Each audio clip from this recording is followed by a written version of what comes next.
मैंने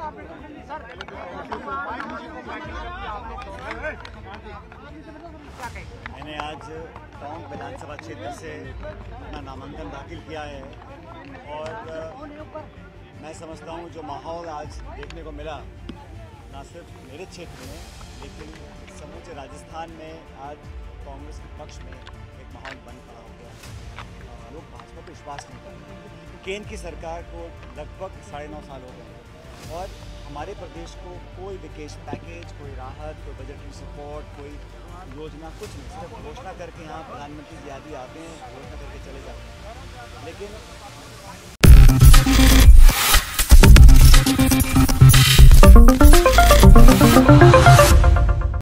कांग्रेस खेमे की तरफ से बार बार बेशक यही दावे किए जा रहे हों कि मुख्यमंत्री अशोक गहलोत और कांग्रेस नेता सचिन पायलट के बीच जो मतभेद रहा था वह अब खत्म हो चुका है, लेकिन दूसरी ही तरफ देखने को मिला है कि अशोक गहलोत और सचिन पायलट जिस तरह से बयान देते हुए नजर आ रहे हैं उससे स्थिति यही नजर आ रही है कि एक बार फिर से दोनों के बीच सियासी महासंग्राम देखने को मिल सकता है।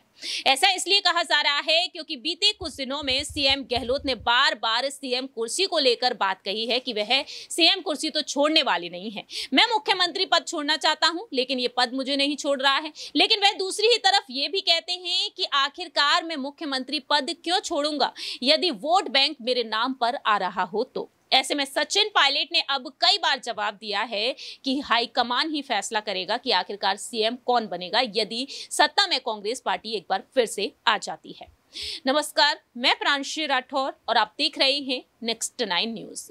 आज हमारे स्पेशल प्रोग्राम सियासी सच में एक बार फिर से गहलोत और पायलट के बीच हुए विवाद को लेकर यहाँ पर जानकारी देंगे और यहाँ पर सवाल बार बार यही उठते हुए नजर आएंगे कि सचिन पायलट किस तरीके से कांग्रेस खेमे को लेकर जीत का दावा करते हुए नजर आ रहे हैं। सबसे पहले आपको एक रिपोर्ट दिखाते हैं कि सचिन पायलट यहाँ पर बीजेपी पर हमलावर तो हुए लेकिन कांग्रेस की जीत का दावा वह साफ तौर पर कर रहे हैं। देखिए जरा। अभी तक कैंडिडेट नहीं उतारा, आपको यहाँ पर एक घेरने की रणनीति ताकि आप बाहर नहीं निकल सकें या क्या आपको राजनीति में दूसरी पार्टी क्या करती है नहीं करती अपने बस की बात नहीं है।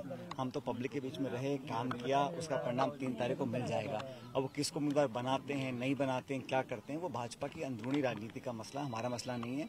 हम तो अपने मैनिफेस्टो के आधार पर हमने काम किया, परफॉर्म किया, लोगों ने काम को पसंद किया और जैसा मैं कह रहा हूँ कि तीनों चारों राज्यों में कांग्रेस की हवा बन गई है, बनने जाने बन गई है। इसलिए मुझे विश्वास है कि तमाम जनता कांग्रेस के साथ खड़ी है और हकीकत यह है बीजेपी ने जो वादे की 3 किसान के कानून बनाने के खिलाफ बनाए, अग्निवीर जैसी योजना लेकर आए, अर्थव्यवस्था की चौपट कर दी, महंगाई आसमान छू रही है, नौजवान आज दर दर भटक रहे हैं, तो तमाम चीज़ों को लोग देख रहे हैं। लेकिन ध्रुवीकरण की राजनीति करना, हमेशा मजहब की बात करना, मंदिर मस्जिद की बात करना, ये उनका इकलौता पैतरा रह गया है। डेवलपमेंटल इशू सबको साथ लेकर चलना और सही मायने में प्रगति हो, जो खाई आज बन गई अमीर गरीब की, वो चिंता का विषय है, लोग समझ रहे हैं। इसलिए ये जो अच्छे दिन के वादे किए गए थे सब लोग उसका जवाब मांग रहे हैं और मैं विश्वास से कह सकता हूं कि न सिर्फ राजस्थान में लेकिन बाकी राज्यों में भी सरकार कांग्रेस पार्टी विदोड़ी जी बोले कि टोंक में गुर्जर अल्पसंख्यक हो गए। विदोड़ी जी बोले टोंक में गुर्जर अल्पसंख्यक हो गए। ऐसा है, बीजेपी के जो तमाम नेता हैं उनके स्टेटमेंट्स पर टिप्पणी करना मैं समझता हूँ ठीक नहीं है और जो रिएक्शन देना है वो जनता देगी 25 तारीख को। हम तो ये चाहते हैं कि यहाँ पर सबको साथ लेकर चलें और जो माहौल सबको साथ लेकर चलने का बनाया है मैं समझता हूँ वो एक बहुत बड़ा एक जनता में एक मैसेज मैं समझता हूँ गया है। बीजेपी के जो हमारे साथी हैं वो डेवलपमेंट पर, खाद, बीज, बिजली, पानी, स्कूल, चिकित्सा, सड़क, शिक्षा, इन पर चर्चा नहीं करते। वो तो बहुसंख्यक, अल्पसंख्यक, मंदिर, मस्जिद, दरगाह और इन बातों में लोगों को कंफ्यूज करने की कोशिश करते हैं। हमने जनता संबंध जो बनाए हैं इस क्षेत्र के लोगों ने उस बात को एक्सेप्ट किया है और मैं फिर कहना चाहता हूँ कि हार जीत जनता तय करती है, लेकिन जो माहौल है, जो फीडबैक है, मैं पूरे प्रदेश में दौरा किया है, मैं बाकी राज्यों में जाऊंगा, लेकिन लोग चाहते हैं कि यहाँ सरकार दोबारा कांग्रेस पार्टी की रिपीट हो। और भारतीय जनता पार्टी ने जो यात्राएं निकाली उसमें कोई खास जन समर्थन नहीं मिला उनको, उसमें ना तो जन आक्रोश में, ना तो जनता थी, ना आक्रोश था। तो ये तो उनका बस रथ पे चढ़कर और फोटो खिंचवाने का मामला था। पब्लिक कांग्रेस पार्टी के साथ है और हम मिलकर चुनाव लड़ेंगे सरकार में। फिलहाल तमाम सर्वे हुए थे,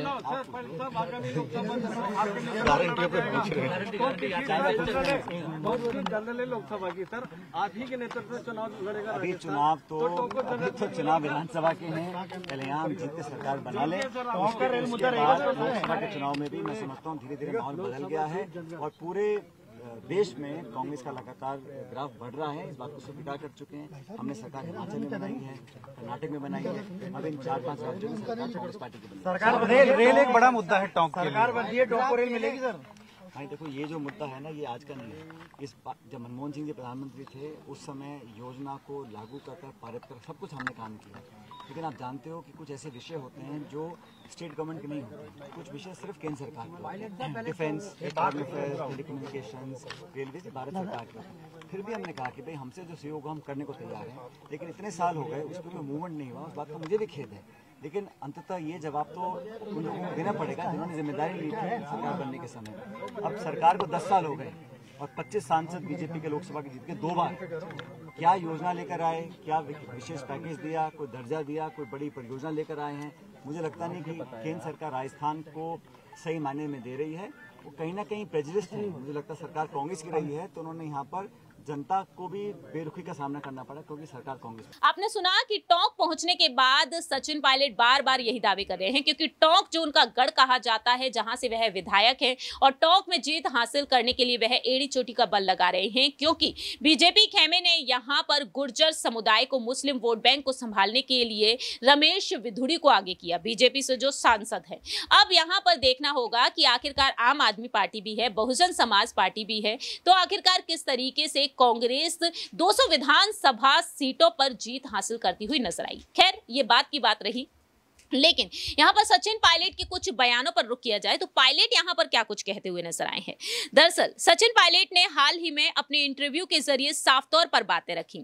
उनका साफ तौर पर कहना रहा यहां पर टिकट बंटवारे को लेकर, अपनी मेहनत को लेकर। पायलट से पूछा गया कि पायलट बीते पिछले 5 सालों में कितना बदल चुके हैं। पायलट ने साफ तौर पर कहा कि कांग्रेस को उन्होंने मजबूत किया है पूरे जोश और जुनून के साथ, पार्टी को 21 से 100 सीटों पर पहुंचाया है और उसी जोश और उत्साह से अब मैदान में डटा हुआ हूं। मेरी प्राथमिकता है कि प्रदेश की 2.5 दशक पुरानी सियासी परंपरा टूट जाए। पायलट का कहना साफ तौर पर रहा कि 3 दशक बाद पहली बार राजस्थान में सरकार रिपीट होने जा रही है। केंद्र सरकार के 10 साल के कुशासन से जनता नाराज है और 2018 में जारी घोषणा पत्र के आधार पर कांग्रेस सरकार के द्वारा किए गए कामों के आधार पर पार्टी जनता के बीच जा रही है। लेकिन पायलट से यहां पर यह भी पूछा गया कि आखिरकार उनकी तपस्या में ऐसी कौन सी कमी रह गई कि वह मुख्यमंत्री पद की दावेदारी के लिए अब भी आगे नहीं किए जा रहे हैं। दरअसल आपको बता दें कि सूत्रों के मुताबिक यही कहा गया कि कहीं ना कहीं अशोक गहलोत को एक बार फिर से आगे किया जाएगा।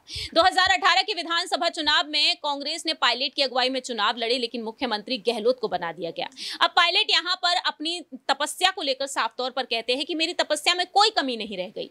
2 दशक में कांग्रेस नेतृत्व ने मुझे जो भी जिम्मेदारी दी उसे निभाने की पूरी कोशिश की, पार्टी के हर फैसले को स्वीकार किया। ऐसे में मैंने कभी ये महसूस नहीं किया कि मेरी तपस्या में कोई कमी रह गई हो।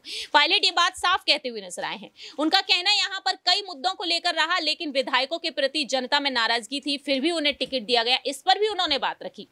वह साफ तौर पर कहते हैं कि यह सही है।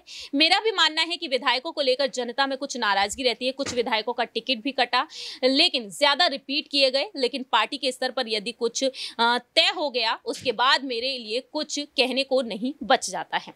तो पायलट यहां पर ये तमाम बातें कहते हुए नजर आए हैं। अब आने वाले दिनों में यहां पर यह देखने वाली बात होगी, क्योंकि पायलट बार बार यही कह रहे हैं साफ तौर पर कि पार्टी हाईकमान ही फैसला करेगा। क्या वाकई में पार्टी हाईकमान अब पायलट पर मेहरबानी दिखाएगा? क्या वाकई में जो अशोक गहलोत साफ तौर पर कहते हुए नजर आते हैं कि देखिए कि अब यहां पर उनके और पायलट के बीच कोई भी मतभेद नहीं है, और ऐसे में क्या अशोक गहलोत एक समय में आकर खुद आगे बढ़ेंगे पायलट की तरफ? क्योंकि राजस्थान में कांग्रेस खेमे की तरफ से पायलट के अलावा अब सीएम पद की दावेदारी के लिए कोई अन्य ऐसा विकल्प नहीं दिखता है जिनका जोश और जुनून जनता को काफी पसंद आता हो। जो जमीनी स्तर पर उतरकर यहां पर जनता के लिए कामकाज कर रहे हो। बीजेपी को कड़ी चुनौती देते हुए पायलट इस तरह से नजर आते हैं कि बीजेपी में भी हलचल तेज हो जाती है और शायद यही वजह है कि 2018 में कांग्रेस ने पायलट को ही आगे किया था चुनाव लड़ने के लिए। ऐसे में यह बेहद बड़ा अहम सवाल उठ रहा है।